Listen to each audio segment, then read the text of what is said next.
Hi అండి. ఈరోజు నేను ఈవినింగ్ స్నాక్ కింద అయితే నేను దిబ్బ రొట్టె వేస్తున్నాను చూడండి. సన్న మంట పెట్టుకొని కొస్త ఆయిల్ వేసుకున్నానండి. దిబ్బ రొట్టెకి కావాల్సింది ఇడ్లీ పిండి, టమోటాలు, ఉల్లిపాయలు, అల్లము, అలాగే కరివేపాకు, జీలకర్ర, సోంపు ఇవన్నీ వేసుకున్నానండి. ఇక మనం పెనం మీద వేసేస్తున్నాను.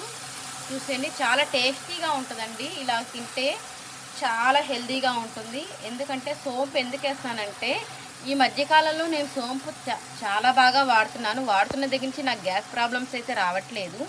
అందుకోసం చెప్తున్నాను అనమాట సోంపు వాడక గురించి. చూసారు కదా ఏ విధంగా చక్కగా ఉడుకుతుందో. మనం మళ్ళా కొంచెం ఉడికిన తర్వాత టర్న్ చేసుకుందాము. ఇకైతే టర్న్ చేసేసుకుందామండి. చూడండి, టర్న్ చేశాను. రెడ్గా గ్రీన్గా చాలా బాగుంది కదా. టేస్ట్ కూడా అంతే బాగుంటుంది. మళ్ళీ ఇటువైపు కూడా నేను టర్న్ చేశానండి, మీకు చూపించలేదు కానీ రెండు వైపులా చక్కగా కాలింది. సూపర్ ఉందండి. అదైతే తీసేసానండి. మళ్ళీ తీసేసి చూపిస్తాను. వండి ప్లేట్లో వేసేసుకున్నాను. ప్లేట్లో అయితే వేసేసానా. నెక్స్ట్ వచ్చేసరికి దీని మీద మళ్ళీ ఇంకొకటి వేసుకుందాం. ఇంకొకటి రెడీ అయిందండి.